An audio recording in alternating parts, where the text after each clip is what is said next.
E a gente vai entrar num assunto aqui que faz parte da rotina de muitas pessoas.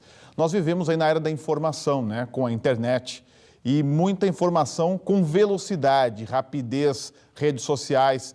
Mas você sabe que nem tudo que está na rede ou que está na internet é verdade. A gente vê muita informação falsa, notícias falsas circulando. Em inglês, elas são conhecidas como fake, né, ou fake news.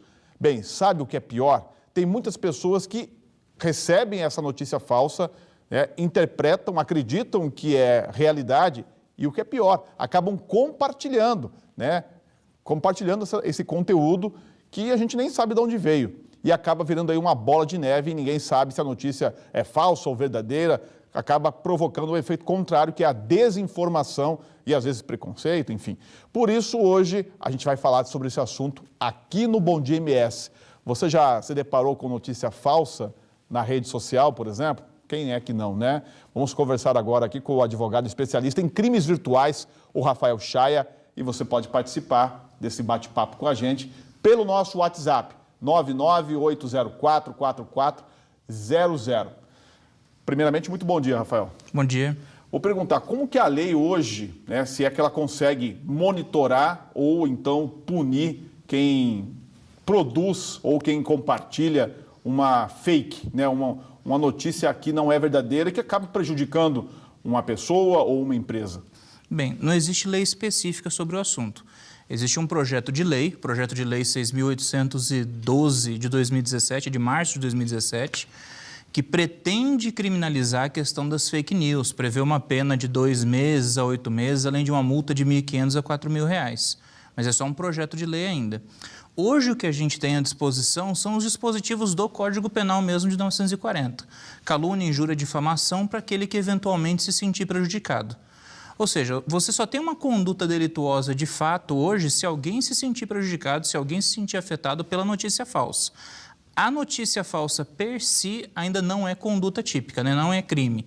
Há um projeto de lei, mas ele está sendo discutido ainda pela Comissão de Comunicação Social do Senado. Por exemplo, eu produzo um conteúdo falso sobre uma empresa ou sobre você e coloco na minha rede social. Qual é o passo para quem é ofendido ou para quem se sente injustiçado? O que essa pessoa deve fazer? Bem, a pessoa que se sentir eventualmente ofendida, e isso envolve também pessoa jurídica, envolve empresa, já que já foi definido por jurisprudência que é possível sim afetar a honra de uma pessoa jurídica, estes devem procurar providências para tentar identificar quem foi a pessoa que fez essa notícia falsa e uma vez identificada, aí você pode tomar providências judiciais, como entrar com uma ação no juizado de pequenas causas, procurar um advogado para representá-lo para entrar com uma ação na justiça, etc. Muitas vezes não é nem necessário você fazer um boletim de ocorrência, porque você sabendo de quem é o autor da notícia falsa, você já pode promover a ação diretamente contra ele. Já posso fazer isso. Exatamente. A gente só recomenda o boletim de ocorrência quando a notícia for anônima, né? Quando você não sabe ao certo quem é. Aí o boletim de ocorrência pode ajudar na solicitação para retirada do conteúdo da internet, que é uma previsão que está no artigo 19 do Marco Civil da Internet. Era isso que eu ia te perguntar, porque às vezes a notícia é falsa e ela continua lá. Né? Você vai dar uma busca e a informação continua, ela passa a ser um histórico da internet. E até se replica em escala geométrica, porque hoje o grande problema das notícias falsas é que a gente vive nessa era da informação, então já não basta mais você noticiar, você tem que noticiar com velocidade. Então, quando a pessoa publica uma notícia falsa, de propósito, de má fé, muitas vezes as pessoas já começam a compartilhar muito rapidamente essa notícia. A escala com que ela se propaga é geométrica e o estrago pode ser muito grande. Aí, de repente, você ter a oportunidade de procurar na justiça um instrumento que permita tirar essa notícia falsa do ar, ajuda a resguardar e controlar um pouco o dano que você está sofrendo. Uma pergunta para você. Eu recebi uma notícia, pode ser não falsa, e eu compartilho essa informação. Eu estou cometendo alguma irregularidade? Existe entendimento dos tribunais superiores, inclusive a STJ, que diz que existe responsabilidade, sim, de quem faz o compartilhamento. Eu, particularmente, ainda não vi isso na prática acontecendo, assim, a pessoa que simplesmente compartilhou responder por isso. Eu já vi compartilhamentos de má fé gerando responsabilidade, ou seja, a pessoa que sabe que é falsa e compartilhou mesmo assim. Agora, um compartilhamento feito de boa fé, eu recebi, não chequei aquela informação, não tive o cuidado de checar e mandei para os meus amigos, acabei de receber isso. Sendo bem sincero, quando a pessoa está agindo de boa fé, é muito difícil que aconteça alguma coisa com ela. Agora, naquelas hipóteses em que a pessoa está compartilhando sabendo que é falso, ou seja, compartilha com a intenção de propagar uma fake news, existe sim a possibilidade de responsabilização. Olha a pergunta aqui, Rafael, do Jefferson de Campo Grande. Ele fala o seguinte, ó, um vídeo, uma foto ou algo divulgado na net sem autorização. Qual é o caminho que eu devo seguir para excluir esse conteúdo da internet? É o Jefferson aqui da capital que está perguntando. Bem, você pode fazer a solicitação num juizado especial por meio do seu advogado, pede por uma antecipação de tutela ou por um pedido de liminar para retirada desse conteúdo com base no artigo 19 do Marco Civil da Internet, que ele estabelece que você pode solicitar para o mantenedor do serviço ou da aplicação de internet, uma rede social, por exemplo, que esse conteúdo seja retirado. Por exemplo, alguém colocou um vídeo numa plataforma de vídeos online que traz informações que me ofendam, que me afetem a moral.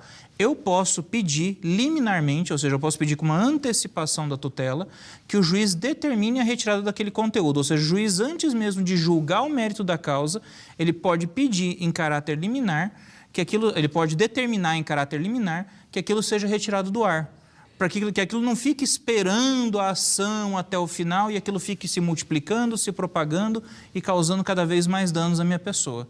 Existe essa possibilidade pelo Marco Civil da Internet. Ok.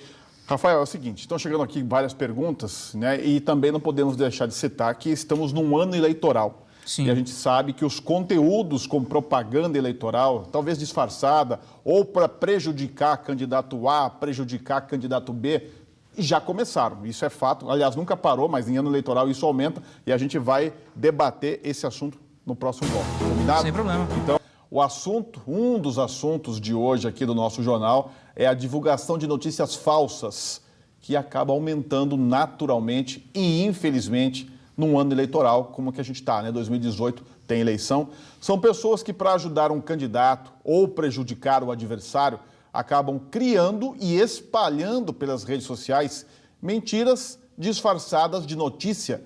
Isso já aconteceu nas eleições passadas e para evitar que haja um bombardeio de fake news nas eleições deste ano, será criado um grupo formado por integrantes da Polícia Federal, do Tribunal Superior Eleitoral e do Ministério Público Federal. O foco do trabalho será a discussão de medidas que possam ser adotadas nas eleições deste ano.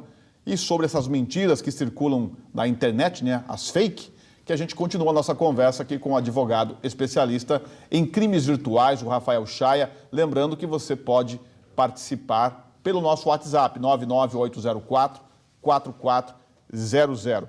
Rafael, já podemos dizer aí que passou a ser estratégia de campanha, às vezes, de alguns candidatos, contratar pessoas para falar mal do adversário? Infelizmente, sim. A gente sabe hoje que os meios tradicionais de comunicação, a TV e o rádio, eles ainda têm uma influência muito grande nas eleições. Mas nos últimos anos, a internet tem se destacado como um veículo muito forte na influência da decisão do voto por parte dos eleitores. Então, esse expediente já vem sendo usado há muito tempo, já nas últimas eleições.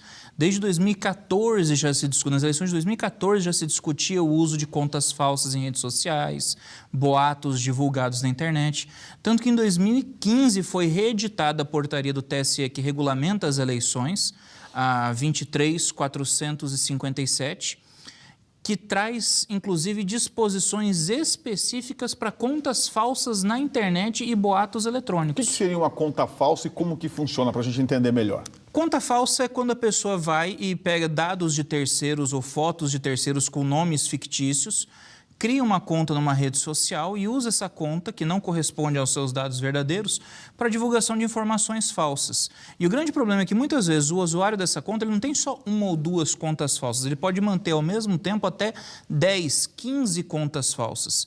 E recebe para isso, como uma reportagem publicada na BBC Brasil dessa semana, eles recebem até valores em torno de R$ 1.200 a R$ 1.500 por mês para manter esse exército de contas falsas, que tem por objetivo, literalmente, buscar influenciar as opiniões do público sobre determinados candidatos. A gente viu aqui uma iniciativa, né, de alguns órgãos do Poder Judiciário tentando aí combater as notícias fake.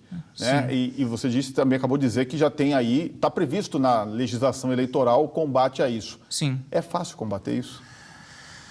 Não é fácil. É necessário literalmente aí, como existe um exército de pessoas, vamos dizer assim, dedicados a notícias falsas, o poder público também tem que se armar com o seu exército para combatê-las. Quem tem encabeçado essas operações, se não me falha a memória, é o delegado da Polícia Federal, Dr. Eugênio Ricas, que é o diretor-geral da PF. E ele, inclusive, defende mudanças na legislação para tentar combater essas notícias falsas. Só que a gente precisa tomar com um pouco de cautela. Notícia falsa é capaz de causar estragos, é capaz de causar danos? Sim, é. Só que muitas vezes você regulamentar meios de comunicação e regulamentar o que é uma notícia falsa ou não pode ser problemático. Então a situação ela é muito delicada.